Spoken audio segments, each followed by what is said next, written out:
But I've also have the, of course, Army Air Corps arguing with the Navy about in the Marines who did more of which and things like that. Fun. One thing about you mentioned about the Merchant Marines, our 2nd Battalion that went from from Italy to southern France, all battalions on one ship, one of those converted President liners, and they got to Marseille around 3:45, and they docked, but they wouldn't lower the ramp. And our battalion commander said, "Hey, how come?" He says, "Oh," he says, "we quit at 4 o'clock. We can't, no, we don't work after 4 o'clock. It's 3:45. So Colonel Handley, he's quite a guy. He says, "Well, can my troops crank it down?" "Go ahead if you want to." So he got troops and they cranked it down. The whole battalion, about 600 men, 700 men got off. Because the rest of the regiment was already, 30 or 40 miles up the road, and he didn't want to get left behind one whole day. So that's Merchant Marines. They didn't work after 4 o'clock. That's what he wrote in his book anyway. That's the Union War. Yeah. Even in combat, Huh. Yeah. It's now you talked about transporting wounded back to the Aid station. aid station. Did the aid station keep moving, or would the aid station stay for a while the line moved up? Or We would have actually maybe one main aid station called the rear. That's where the doctor was. Then we also have a forward aid station, kind of a mobile station with about half a dozen men, halfway in between the front lines and the rear aid station. And then we would have a collecting post up right behind the front lines, where we kind of pick up the wounded here and there and put them there, and the Jeep would take them back to the forward aid station. Then from there they go back to the rear aid station. So it's kind of a stepping stone, kind of an expedient. Sometimes they only have one aid station.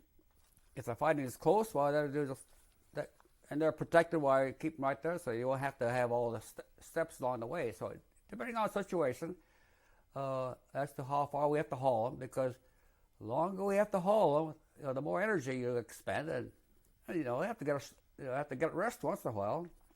Sometimes we work 24, 36 hours at a stretch, with no rest, and then you're shot for about a day, So we have to kind of rotate it around depending on where the fighting is going on, the road network. Can we bring a Jeep up? How far can a Jeep go? And that was the only means of transportation, a Jeep and manpower. did you stretcher them? In the movies, it's always, the two medics come in, they put them on a stretcher, they get them out to wherever the Jeep is. Is that how it was, or did you have to physically pick up these people? Or Well, it depends. Sometimes they don't have litter carriers. We have to make one out of poles, and we take 2 field jackets, put the arms together and make a litter out of that, or we tie sticks across the pole and put a canvas cover over it, a raincoat or something. We always didn't have litters. They're hard. Those things weigh about 30 pounds, 40 pounds, and you can't carry half a dozen of them on your shoulders, to take care of the wounded. If one litter team can carry one, you're doing good.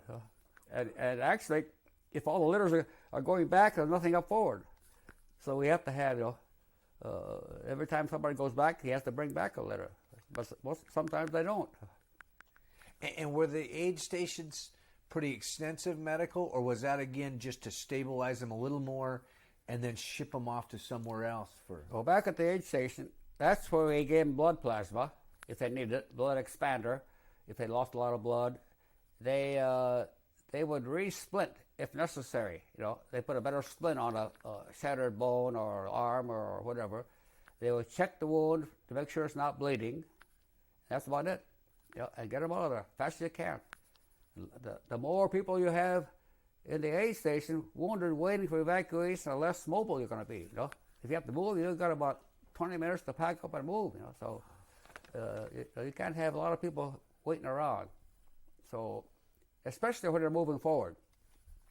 If you're stable, like like in Vietnam, it's pretty well stabilized. Korea, they moved around quite a bit, but when we're winning the war, so to speak, we're always moving forward. You know, and hopefully, if we have to move backwards, you know, we have to reverse the process. You know, so quickly. And but fortunately, we never had to do that. We never had to move back. You know. What are my only view of this is from movies. What are the sounds? Do you remember sounds of war to you? Well, you know, before the war, in the movies, the sounds were very artificial. In combat, they're completely different. And there are different sounds, too. Different type of sounds. You know, whether it's a machine pistol or a 30 caliber rifle or a machine gun or a machine, different artillery have different sounds, and when they land, they make different sounds, and you get used to them and tell what it is. Yeah, like the German 88 was the most vicious weapon I ever saw. You hear the round land behind you or side of you. Just right after that, you hear the bang. In other words, the sound is faster than the sound. Yeah. Sound is what, 770 feet per second, sea level, or something like that. You hear the bang, bang. That's it. It's mean. Is it overpowering? I mean, is there just noise all the time when action's going on? Or is it where you actually can communicate voice-wise on top of the... Yeah, well, actually, in the medical field, the only voices we hear is medic, you know, or medic. They call it medic, and then that word passes on. That's about the only verbal communication, you know, you need, because instinctively you know what has to be done. If somebody's shooting at you from your right, well, you're going to go over to the left, you know? Or you're going if you're standing up, you're going to go down. So you know, everything is instinctive, and the main thing is in the infantry, they know what they have to do, the objective. You take this hill, you take this valley, or you take this mountain, or take this town, and they know. And we have, in the medics, we follow the infantry, and they more or less dictate what has to be done. But we establish priorities on treatment, how they should be treated. You know, we take care of the living, you know, and those are those who have possibility of living. You know. That's our main objective. What was the majority of the terrain like that you were in? Well, in Italy, it was hills, valleys, rivers, streams, rolling up to the Arno River. Then beyond that, I wasn't there. It was more mountains, but below the Arno River, it was just hills, mountains. They should probably not more than 180 feet high, sea level, 180, 100. Our first hill was Hill 140, kind of a popular hill that Germans defended, and we took a lot of casualties on that hill, even 140-foot hill, you know. Then in France, it was a city-town fighting, kind of we had to take the high ground around this town, and then there was a valley, and then the Vosges Mountains spread for miles, you know, towards the German border. And that's what the Germans defended, so that was all the mountain fighting in France. Now, after I was captured, the unit moved down to Marseille area, or to Monaco area, because they were so decimated that they were not a fighting unit anymore. You know, some of the companies only had 8-10 men in it out of a 200 men, so they couldn't fight without replacement. So they were sent back, and of course I missed out on that part of the campaign because they were down the Riviera area, you know. Could you see your enemy? I mean, were you close enough that you looked and you saw German soldiers, or were they all kind of hidden? Well, as a medic, we really did look for them. You know, we were looking for our own wounded, and where our troops were, that's where the wounded are going to be, is where our troops are. And Germans are pretty well covered, and when they retreat, I'm sure they retreated in steps. You know, they leapfrogged each other, I'm sure. And I didn't really get into that close contact with the enemy, except on one occasion we had a truce that I would pick up the wounded the next day, or the killed in action the next day. And I met the German soldiers. They came down and they talked to us, because they wanted to tell us that they captured one wounded officer, and they were trying to tell my aide man how they had to carry him. They were showing him, and this aide man got excited. He was being captured. He hollered for me. I was treating a wounded in a ditch, and I couldn't see him. He hollered for me. And I went up there. Here they were. There were about 5 or 6 Germans, armed Germans, and our medic had about 6, 8 medics with me, and they were picking up the wounded from this one little firefight on the Arno River. And here's my litter bearer, Sergeant Jack Yamashiro. He was hollering, help. What's going on? Oh, the Germans were talking to us, our troops. And so we picked up the wounded, and but before we did, there was about a couple of 2 or 3 bodies there, and it was getting late in the afternoon. I didn't want to come back for them, So I told the Germans there, at 12 o'clock tomorrow, we'll be back. And so they shook hands, we were buddies. But Jack Yamashiro was so scared, he thought he was going to be captured. Well, anyway, when we got back, I got called by the battalion commander, and he got called by the regimental commander, and wanted to know what happened. I was declaring a truce, so we couldn't fight between that point and next noon, because that's when we were going to pick up the wounded. And the regimental commander, I think, was kind of peeved at me for the fact that I couldn't bring the dead back at the same time. And I didn't want to stretch my luck, so I said, I told him I'll be back tomorrow at noon. There's plenty of time. Sure enough, but before we went back for the bodies, everybody volunteered to want to go back with me. Even our regimental chaplain, Chaplain Yamada, he wanted to go. When he went, the Germans were there waiting for us. I had a Red Cross flag, and they're out in broad daylight waiting for us. And Chaplain was happy. He said, "Mi capilano." So he's showing the Red Cross. I was like, insignia. He was trading souvenirs. Here's my button. He took a German badge. But we picked up the wounded, dead bodies, and I tell you, that was quite a fiasco. So in the middle of the war, now is that what the picture's from? The big picture, yeah. So that was, you had basically negotiated a temporary truce. Yep. It lasted about over 18 hours. And you stopped the war. They can't fight in that area, because otherwise the Germans there would say we broke the truce. So Regimental Commander, I think he kind of shook his head and said, "What's going on?" Because we were sending patrols back and forth all night long, across the river. They were coming over our side, we were going to their side. That's why I didn't want to go back after it got dark, because they'll stop. I was going to bring the Jeep up there and bring them back, but because some of our Jeeps were stopped in that area, and no driver, the Jeep was running and the driver was captured. So I didn't want that to happen to the medics, We just couldn't go with broad headlights on to pick up the dead. I didn't want to do it, but I had to. And one of them was the company commander of M Company, was killed. I don't know if I should say this or not, but I can't understand. It's never came out.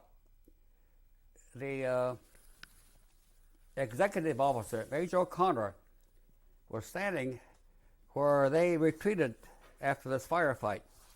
It was a patrol action. It was a patrol made up of our executive officer, major, a captain, company commander of heavy weapons company, and a platoon leader, second lieutenant, with about, I'd say, maybe 8 or 10 enlisted men.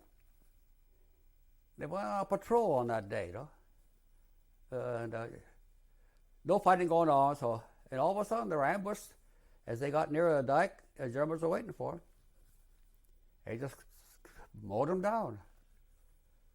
And this major was lucky. He didn't get wounded. He was back there waiting for us, to pick up the wounded. Now, what would a field grade officer, a captain, and a lieutenant, going on a patrol that didn't have flank guards or point out, they should have had somebody up on a dike and somebody behind them and a point man. Apparently they were well hidden, and there was a lot of vineyards, a lot of vineyards and a lot of protection there, so I guess they figured they were safe. But it's something that was never really written up why so many officers were involved, and one got wounded and captured. And I just read an article here the other day where this officer is buried in one of the cemeteries in Italy, and the day of the August 27th, that's the day he was captured. Now, he wasn't dead. The Germans came down and told us he was wounded. So who am I going to believe? Only the Germans know. Now, when you went and met with the Germans and the chaplain came, were those a German version of Red Cross, or were those just German soldiers? They were soldiers, yeah. They didn't have Red Cross. So you were like... They could have captured all of us. You were like American tourists going out to yeah. And the chaplain just wanted to come, and everybody wanted to just come. We raised the flag. Our side, they had to raise the flag, so we had to pick up the wounded, and next day we were going to pick up the dead bodies. And so our side was, but Germans were armed, They didn't have to. But the chaplain came just because they wanted to meet the Germans? Yeah, he just wanted to go with us. Now, I don't know if he got the permission from our battalion commander or not. But apparently he did, because otherwise he wouldn't have asked me, because it was my. And then a whole bunch of other infantry guys, they wanted to volunteer. They volunteered. So we, all right, drop your weapons off here, put your armband on, let's go. I need all the help I could get. So we mingled around for a while. They were trading souvenirs. Jesus, what the hell's going on? See, that's where there is that absurdity to war. Yeah. On that one-to-one, because now you have the human aspect of it, and now it's not the enemy; it's this person I'm probably out exchanging cigarettes with and whatever else. Oh yeah, I'll change the chaplains, they were having a ball. To me, it was very serious business. They could have captured all of us. They could have. We were not armed. Then when we got back, I guess the fighting started all over again. Now you did get captured, right? Pardon? You later on ended up getting captured. Yeah, that's in France. Yeah. How did that happen? Did you get separated from? No. This is a very fluid situation in the Vosges Mountains. We had one battalion went over the mountains to a town called Befontaine and captured that town, or part of it, or most of it anyway.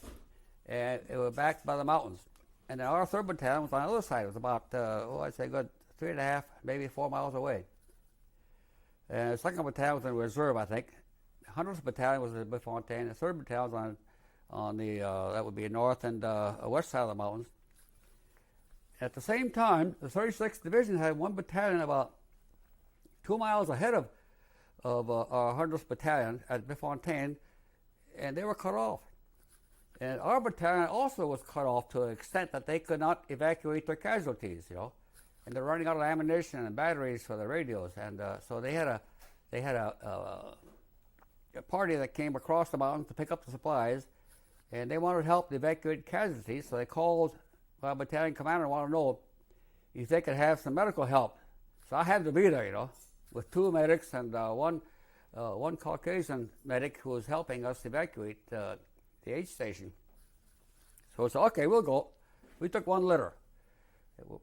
It took us almost all day to cross the mountain because the Germans are, in there too, in that mountain. And we had to avoid the patrols. And we finally got there at late afternoon, it was getting dark.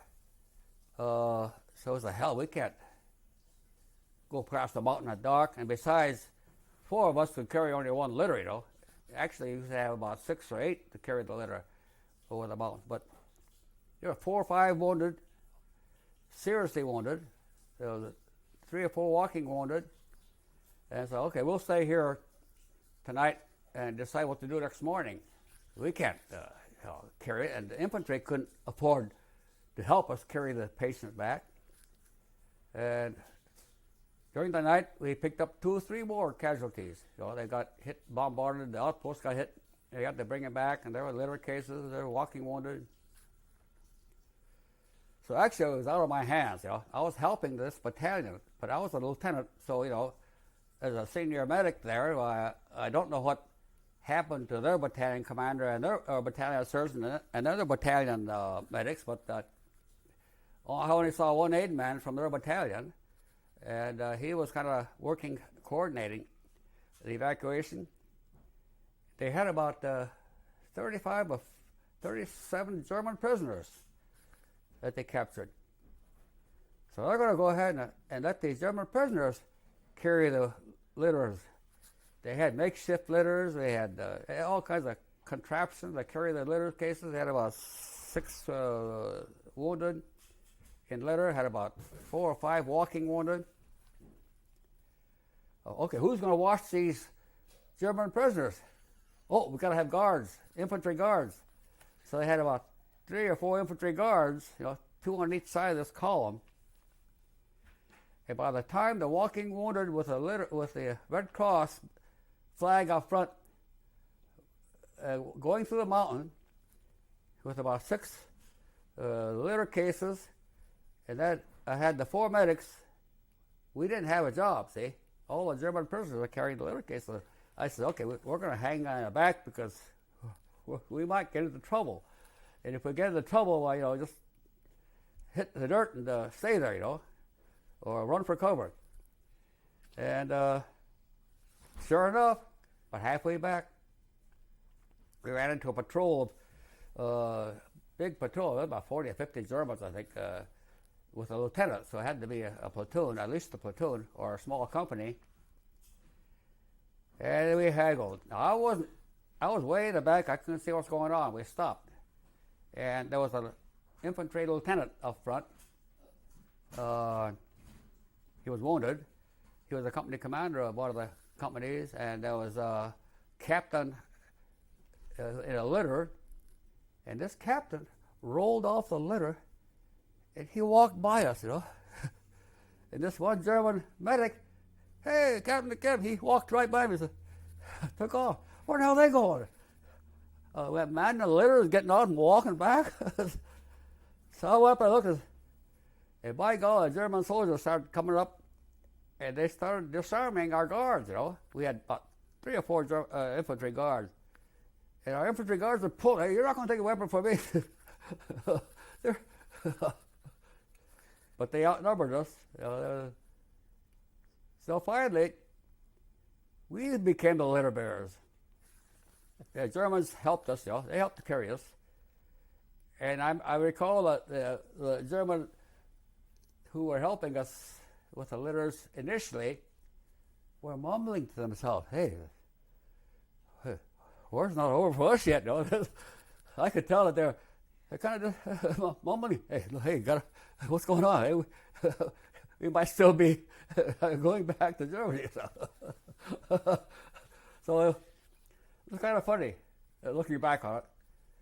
And one German non-commissioned officer came around, took all the wristwatches away from everybody, from all of us that were captured. And we started moving, and we kept going the same direction. We were going, heading back towards our lines. And the German officer always looking at his compass, looking around.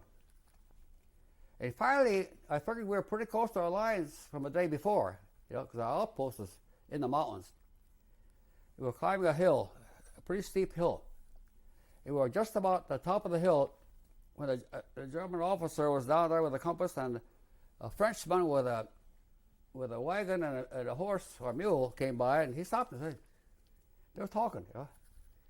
The Frenchman, he said, no, and he pointed off different directions. Oh shit!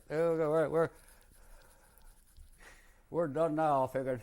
So sure enough, we had to come back down the hill, go back to different direction, off to a different angle, and about halfway back to German lines, we heard some shouting and somebody firing a weapon. And the shouting was American GI's cuss word. Cussing. He said, "Oh, heck the hell!" He was hollering at somebody who fired this round. And that's where that lost battalion was. And of course, that's about the last time that you might say I was with our group. I don't know how the 100th Battalion got through, but then I think our two battalions came through and secured that area. And then they were tasked with the mission of rescuing this lost battalion. And that's how we suffered a lot of casualties. And of course, I missed out on all the big real action. And by that time, we were hiking back behind the German lines, hiking and riding on these charcoal trucks. And I recall the first German interrogator. He spoke perfect English. He knew exactly who we were. We didn't have to tell him anything. He says, "Okay, next." There's one Caucasian man that was captured with us. He was helping us as a litter bearer. He was always interrogated first because they thought he was an officer. All the officers we had. But the lieutenants, I just got commissioned about 30 days before. We wore insignias inside the collar so it wouldn't show. Just the button show. Everything was on the inside. And so I was all interrogated with the rest of the troops. But after about 3 or 4 or 5 days, they finally realized that I was an officer, so they pulled me out. Because they didn't want an officer with an enlisted man. The Germans are very strict about that. Officers don't consort with enlisted men. They're separate. And so I was put with other officers. And took us about another, let's see, almost October, November, December. Took us about 2.5 months before we got back to Poland, where the army officers were located. Right in the middle of December, yeah. So you were a prisoner and you were still moving for 2 Oh, yeah, it's just every step of the way. At times, I was pulled out of our group because I was a medic to help the German POW camp doctors. At one point, Stuttgart or Ludwigsburg, they pulled me out and put me in with a medical group run by the commanding officer was an Australian in the British Army, Lieutenant Colonel Lassouf. He called me in and wanted to know. I was a lieutenant in the Army Medical Department. So he thought I was some kind of a doctor. He wanted me to work in the operating room. Because there was nobody who spoke English working with U.S. wounded POWs. I remember one case. I was in the operating room. I had no idea. They told me how to scrub, and all that.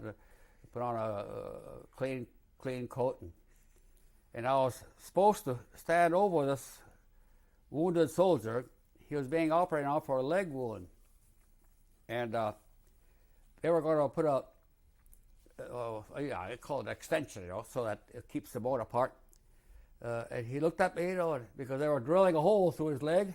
He screamed, said, "Don't take my leg off." He looked at me and said, Don't let him take my leg off." That's all right. I thought, "That's okay. They're not going to take your leg off."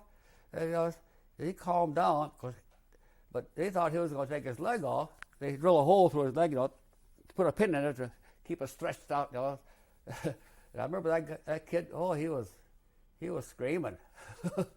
But I was the only one that he could talk to, But then they realized that I wasn't much help there, So the next thing I know, on the road again. I'll give one case on Thanksgiving afternoon and night. We were in Berlin, in the air raid shelter at a railroad station, about 3 or 4 floors down. We just kept going down. And all day and all night, that station was bombed, We were supposed to leave the next morning, Oh, God, we're not going to even get out of here. I thought, that place is leveled. You know, we went up there the next morning. All this noise was going on. Bang, clang, bang. Thousands of women and old men and young boys with sledgehammers and picks and shovels are putting the railroad tracks back together again. The trains are running right on time. Yeah, we just got on a train, took off. Now, can you imagine? Of course, there, looking back on it, it's been reported that our bombers should not have bombed the centers, because the people are there to build it back up again. They should have bombed the bridges out in the middle of nowhere where there are no people to rebuild the bridge or tunnels, But they kept bombing the main railroad station, railroad depot. That's where all the activity is. That's where all the trains are. Well, hell, you get 10,000 local people out there with, all you can see is miles. And they just had the railroad tracks all relayed, and the trains are running. It's amazing. Yeah. At one point, one railroad station, I don't know where it was, must have been somewhere near Poland, and we were officers being escorted to the officers' camp, about 6 of us, by 2 German guards, 1 NCO and 1 soldier. And we got to the station, and we were sitting in a corner all by ourselves, and all of a sudden the train station started to fill up, and a lot of German soldiers were standing up. And one NCO, German NCO, was talking to our NCO, pointing to us. I said, "The POWs, they're sitting down." And our NCO was saying, "Oh, they're officers. They're officer POWs." "Oh, no, they're POWs. We're sitting down." They haggled for about 15 minutes. Our NCO, stood up for us. And finally, he was outnumbered. So then we all stood up, standing up against the wall. And then the German NCOs came and sat where we were sitting, about 4 or 5 seats, And our NCO had a duty. And one thing about the German army and the whole military system is that they kept the officers separated from the enlisted men.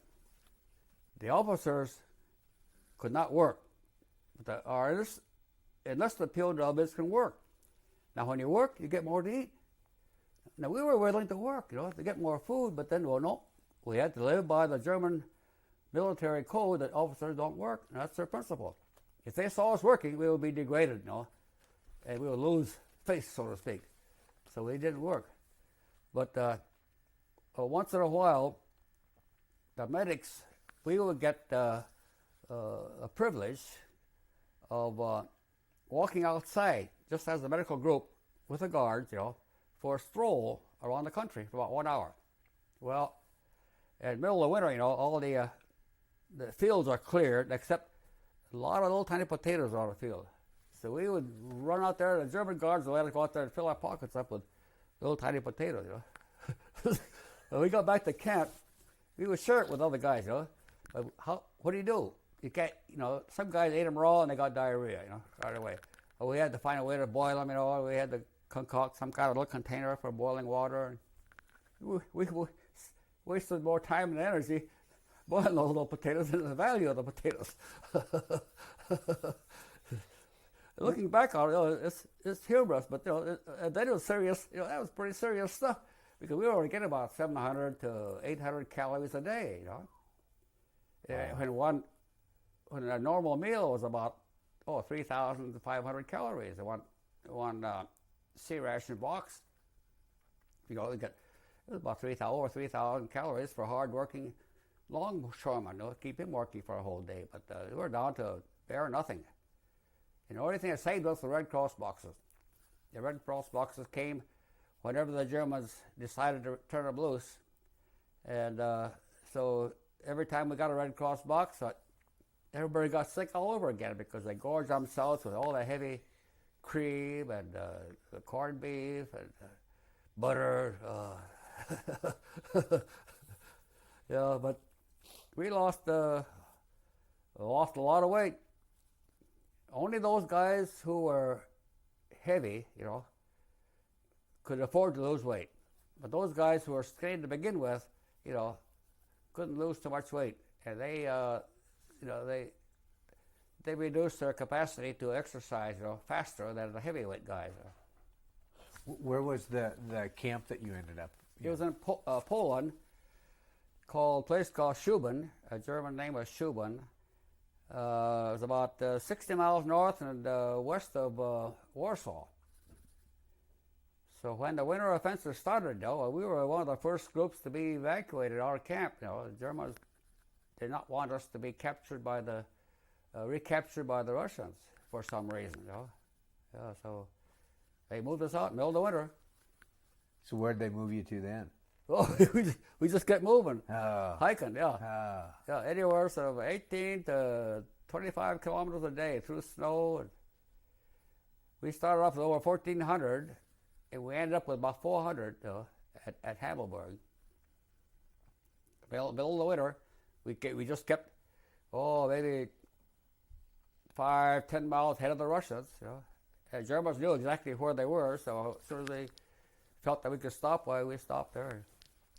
So when you say you started out with 1,400 but ended up with 400, were people just along the road? They dropped out. Most of them made it back. I don't know. There's a lot of missing in action, because we were parallel with some of the. There was some Polish officers' camp that evacuated along with us, and there were some other camps of old timers that were captured. And too old to march, and they were off the side of the road. They were dead. You could see their hands sticking out of the snow, And that could happen to us if we didn't keep up. The Germans are running. All the transportation on the railroad trains were full of German soldiers, and trucks. And we were out of both sides of the road. Just a mass evacuation. Do you speak any German? I learned some. Yeah. Wasser, Essen, Kartoffeln, anything to eat. What's the rabbit? They had a lot of rabbits over there. The rabbit was Hassenpfeffer, Hassenpfeffer. Brot. Were you the only non-Caucasian prisoner? I was the only one. Well, we had. That lieutenant that was wounded was captured with it, and there was one other who was captured in Italy before us. And so there was one first lieutenant and a second lieutenant and me, who were from the same outfit. But the first 2 days, those two guys were from Hawaii. They got along. And they took off on the second day. They hid in the bank, not the bank, they hid in the hayloft at the farm where we stayed that night. And they told me they're going to stay, So you want to stay? Oh, hell, I'm going to stay with the main group. So I stayed with the main group. I stayed with the main group all the way through. Yeah, we ended up at Hamelberg. It took us about, January 21st to April. Yeah, all the way. We kept going northwest because the Russians were moving more to the south of us. So we kept going northwest. Then we crossed the mouth of the Oder River at Schweindemann. And we crossed on a ferry, and there's a Navy base there. But ships, submarines, and all kinds of Navy craft. So how come our bombers aren't bombing, we found out later that they're out of fuel, so, why bomb a ship without any fuel? And here the Russians are right behind us. And at this Navy camp, there's still people there, so we were able to use their barracks. And we had heat for the first time in about over a month. And there was some young Navy cadets there. And by God, they're 9, 10, 12 years old. They were saluting the officers, they were strictly military. They just, like nothing was happening. Geez, I think they get out of there. You think they would abandon it, but they were still there. And along the way, one funny incident happened. To me, I was the only one involved. We were right alongside of us, not more than 30, 40 feet apart. Thousands of Russian prisoners are moving. They're all looking at me, and I was looking at them, and they're all Orientals. All Orientals. Looking at me and think, they probably thought I escaped from their group, you know. But I found later they're Mongolian soldiers that were fighting for Russia. They got captured during the winter offensive, the winter before. I looked at them, they're looking at me. One more point, incident about that same period. There was another column of, they're French, I think they're French enlisted men walking alongside of us to our left. I was on the right-hand side of our column. We were running maybe 8 or 10 wide, and 300 or 400 deep. And this one French soldier came running through the crowd. He tapped me on the shoulder. Hey, he pulled out a white whiskey flask. He opened the cap. Oh, have a sip. He took a sip. Here, I wasn't drinking those days, So I acted like I took a sip and I got a mouthful of it. It burned all the way down. I put the cap back on. Says, thank you. He says, thank you. He ran back to his column. Now, why did he pick me to give me a swig of his precious whiskey? Huh? Of course, I was the only one in the whole group that looked different, I guess. That's pretty funny. How much do you think you weighed when you got done at the end of being a prisoner? Well, I got diarrhea towards the end, and I got sick, and I lost about 40 pounds, I figured. I was down to about 129 when I got back to Chicago, and I was up to about 160, in my peak, I guess. 155 was probably my best weight, but I was up to 160, and down to about 129. So that's after about 3 weeks of eating good Army food. Wow. So when did you connect back up with the American troops? When and where did they find you? Well, that's another long story. Well, at Hammelburg, we had that one escape attempt by the tank task force of Patton's Third Army came and tried to liberate us. And they got through all right. They went about 55 miles and through our lines and tore the camp up, and shot through the guard, liberated us. And there were about, with the 400 of us that ended up at Hammelburg, that we found another 1,000 officers from Battle of Bulge there. They were there. And when our group took over the camp, our senior officers took over the 1,400 of us that were there. And when the tanks came, they thought they were only going to get about 250. A company of tanks and company of armored infantry and a couple of spotters. Well, hell, we couldn't get on because they suffered some casualties getting through to us. They lost a couple of tanks and a couple of carriers. So we all tried to climb on the tanks. They said, get the hell off there. We're going to head back. We're going to get back. And so, but I was the medic, so I found the medic half-track, and I banged on there. He said, oh, get out of here. Oh, I'm a medic. Okay, get on. So I got on with one lieutenant, and that lieutenant was supposed to man the machine gun on this tank. And he was captured in North Africa, and he never handled a machine gun before.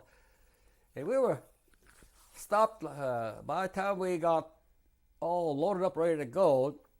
Over 1,200 of them just took off, and some of them stayed there.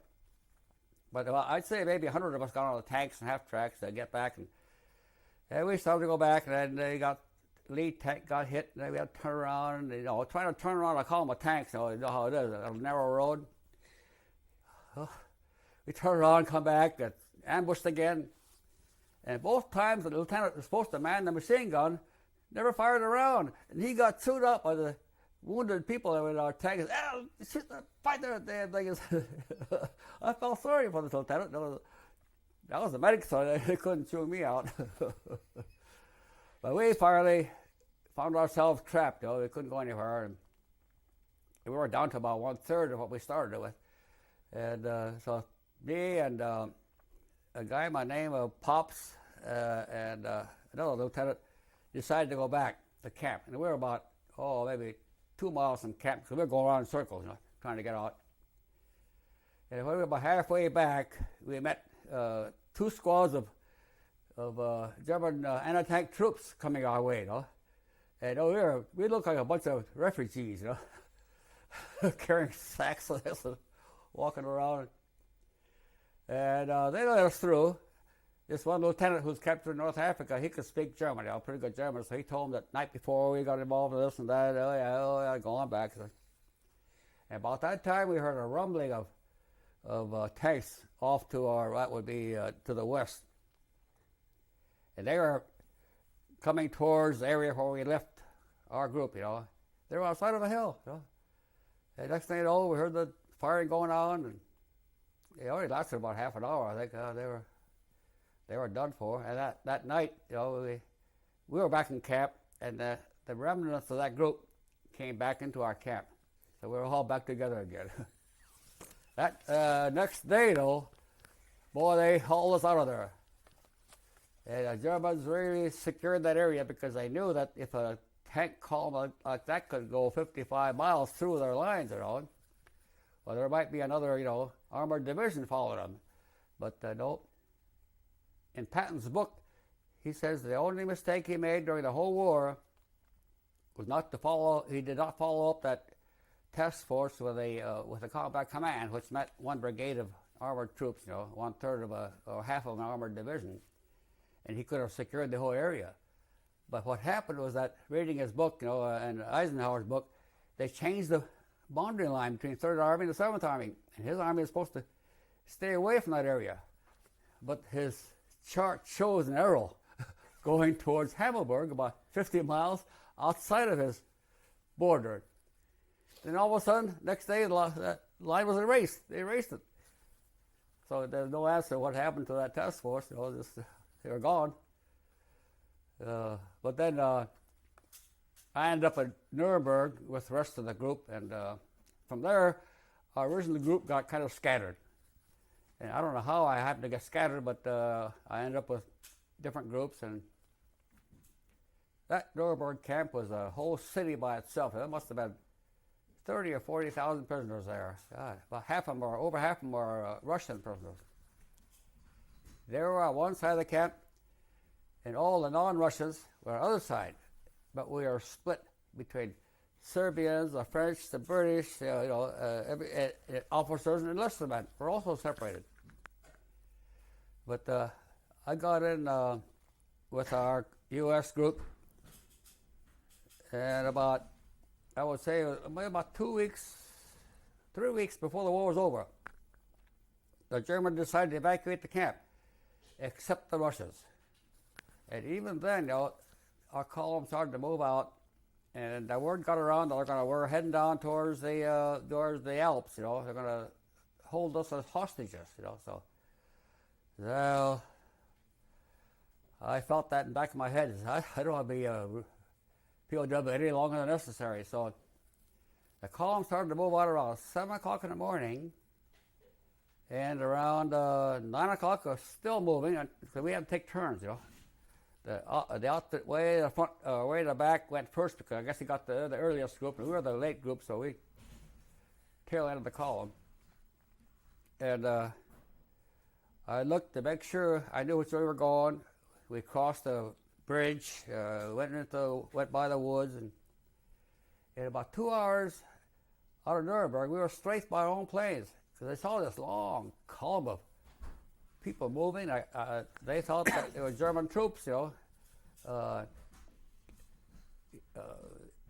kind of getting out of the circle. They were just about encircled by that time. The only escape route was to the south and southeast. So our planes came diving, and when the first plane came by, we scattered. And I ran as far as I could, and I went into a ditch. I was all alone. And then after about 15 minutes, the German guards came running around, like, back on the road.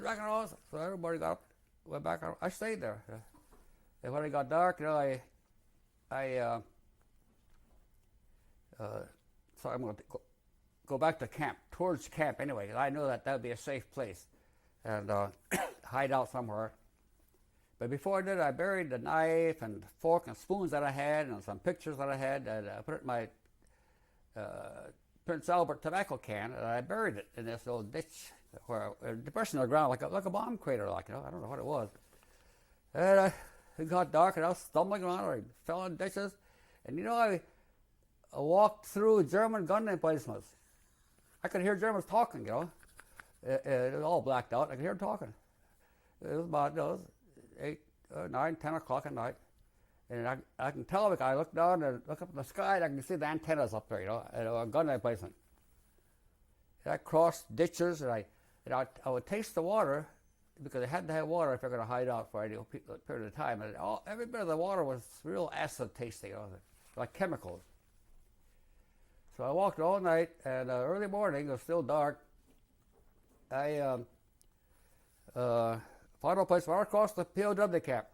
We had left the day before.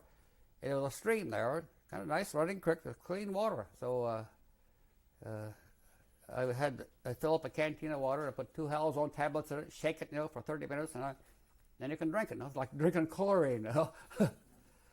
But I had a half of a Red Cross box with me, so that should keep me for a couple of days. And that town was being bombed during the day and night, and our troops were, artillery fire was going on. You could hear it bombing all night and all day. So it'd be a couple of days anyway. I waited and waited day and night. Then I started getting diarrhea, you know. Because, you know, drinking chlorine water and eating out of rusty cans, you know. Anyway, after it was over a week, I think, I said, I got to give up. So, and during the period of the bombing raids, the Germans would be running through this woods where I was staying, you know, hiding. The trees are about high as this roof because they're young trees. They're all in a row. And I could look down and see them running all around me, you know. Jesus, how come I don't know how they didn't step on me. But I walked out, broad daylight. Oh, hell, they're going to surround and capture me, you know.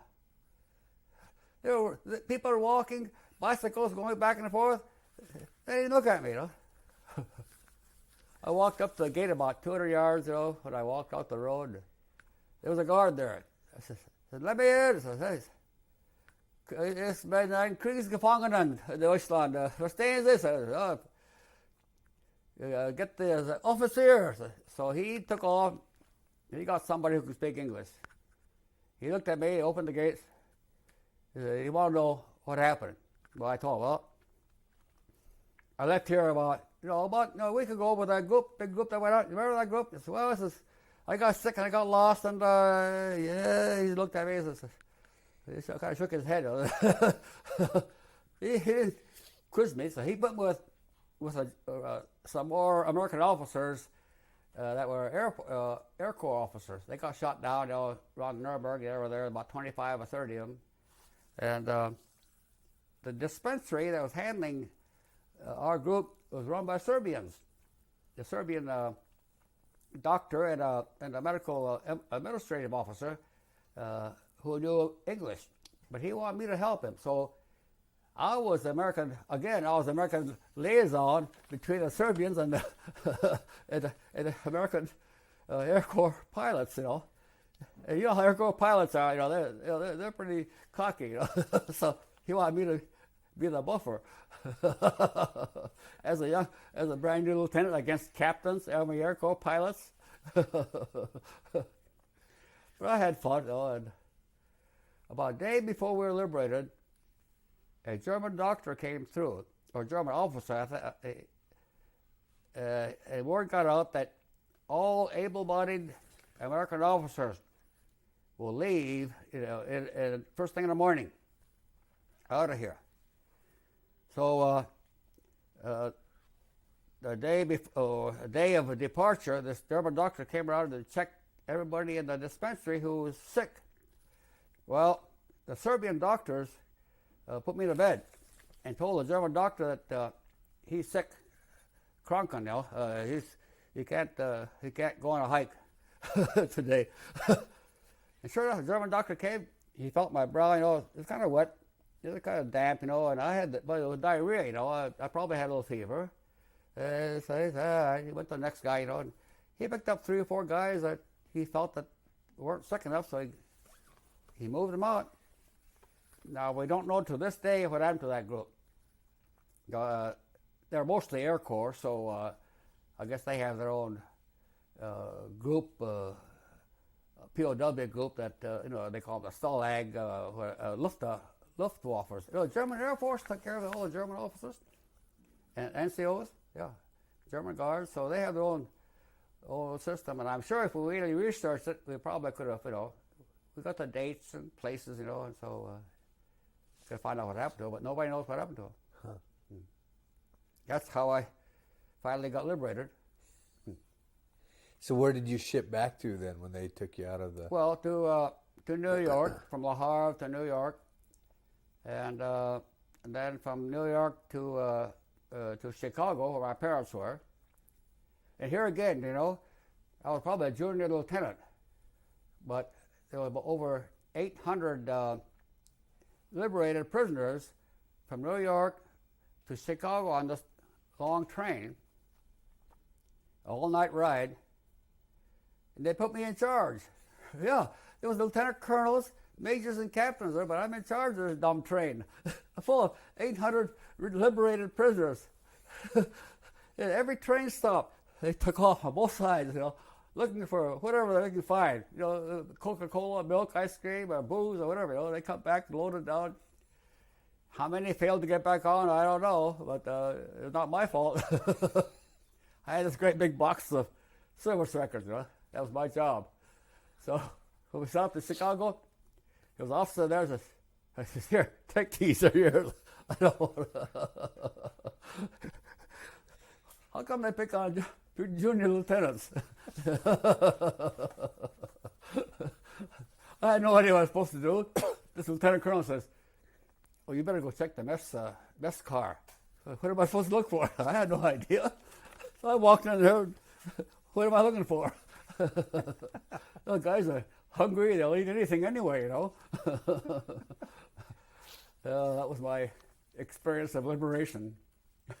What was the worst part of World War II for you? The worst part of World War II?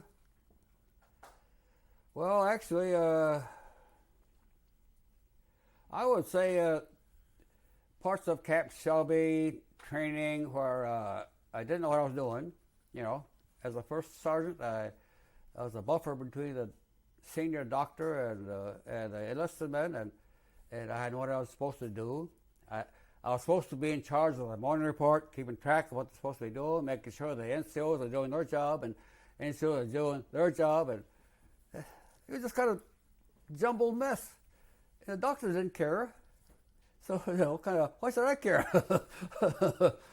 No, it was kind of a losing proposition. But when I took a reduction and took over a medical section in a battalion, it was much easier. No paperwork. No field, very little field work, and I was kind of home free. So a lot of our problems went away, when I took over. And when I went overseas, well, there's no problem. That was kind of a problem as an enlisted man. As an officer, my biggest problem, I think, was not having had any training how to be an officer. I only did by watching other officers. Because they had academy training, they had ROTC, they had OCS, they had all the schooling on how to do the administrative part as well as a leader, And here I am, not a day of college, not a day of officer training, and that was hard. So I was always about 4 or 5 years behind, And here I was their contemporary, I got promoted just about like they were, Yet I was always catching up, and that's part of the hardest part. Yeah. What was the best part of World War II for you? Best part, I think best part is surviving. And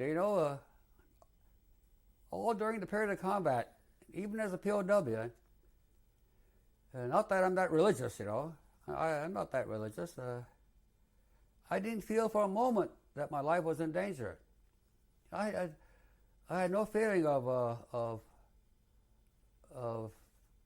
being wounded to the point where I'm going to be maimed or killed in action or whatever. But I know that the longer you stay in combat, the more chances are of living or getting wounded diminishes, or increases. And so I knew that something was going to happen, but I didn't know what. But there's a job to do. You focus your life, your whole mission on what you're supposed to be doing every day, every moment of your life, and don't worry about what's going to happen to you. If it happens, it happens.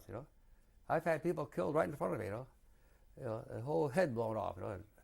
This sort of thing. It's that round. If it was going a different direction, it would have been me. But then I didn't feel that it's going to happen to me because not that somebody was looking after me, but I always felt that I was probably a little too smart for my britches, So I know what has to be done and how to do it, and keep everybody happy, So that was my whole feeling about the combat experience. And from that point on, in Korea and Vietnam, it didn't bother me, It didn't bother me at all. Because to have survived World War II, survived being a prisoner, and survived being a member of the 442nd, because some of the fighting at the 440s, the most decorated people in the service of 442nd for what you faced is a pretty incredible thing to have survived that. But to hear your perspective that you never really felt anything was going to happen to you. Well, I've been thinking about that. As I mentioned before, the regiment, combat team, was formed at some point in time to test the loyalty of the Japanese Americans, primarily in the United States. Now, the Hawaiian people are loyal and they're ultra loyal, and I don't think they had too much concern about the Hawaiians. Although at one point in time, the 100th Battalion was moved over here, and they didn't know what to do with them, but they made a battalion out of them and shipped them to North Africa and Salerno, and they proved themselves. And that was kind of a forerunner. So when we were formed, after 6 months of combat, they were kind of skeptical about how we would perform. And so we had to prove that we could do the job we were supposed to be doing, like everybody else. There were millions of people that were in the military, and we were just one segment of it. But we were identified, as a segregated unit. Like the blacks had their segregated 92nd Division, and there's one more, 91st, one of the 90 divisions. And we had Caucasian officers.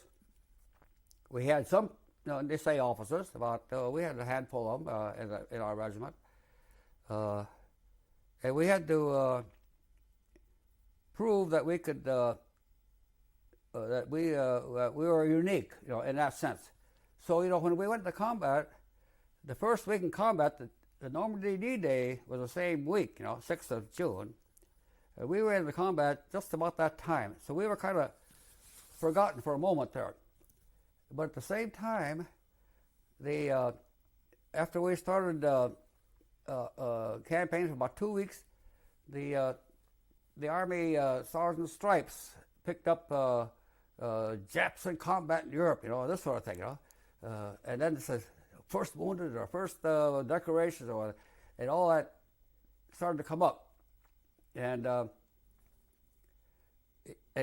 some of the officers in our unit did not wanted to be in our unit initially because they thought like a black unit, and a lot of the officers did not want to be in a black unit.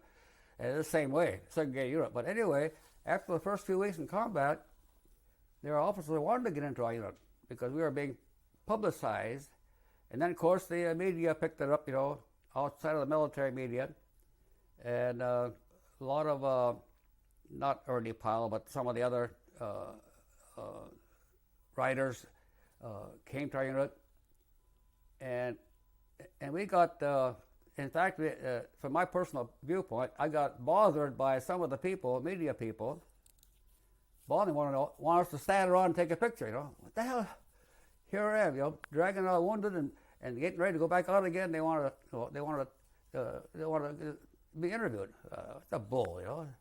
So from that point of view, we got probably more publicity than an average regimental combat team. You know, small unit, 5,500 men at the most at one time, and total we had about 15,000 get involved in that unit because of the replacement factor, and we had over 13 million men in uniform at the end of the war. You know, and we had over 15 million total involved in uniform during. Here we have 5,500 getting all this publicity. Now there are a lot of units that says, well, you know, over publicity, over production, or propaganda, you know. But that's what the public wanted, I guess, to prove that, you know, that here we were. Our ancestors were the enemy country. Our fathers, you know, parents were, you know, the enemy, and here we were. We looked like the enemy, you know, and we names are like the enemy. So you know, it's a distinction that we got, that the reputation, you know, we had to uphold it. We couldn't let anybody down, you know, not our parents or relatives or, you know, our country. For that matter, we had to prove ourselves, and for that reason, I think some of the people thrived.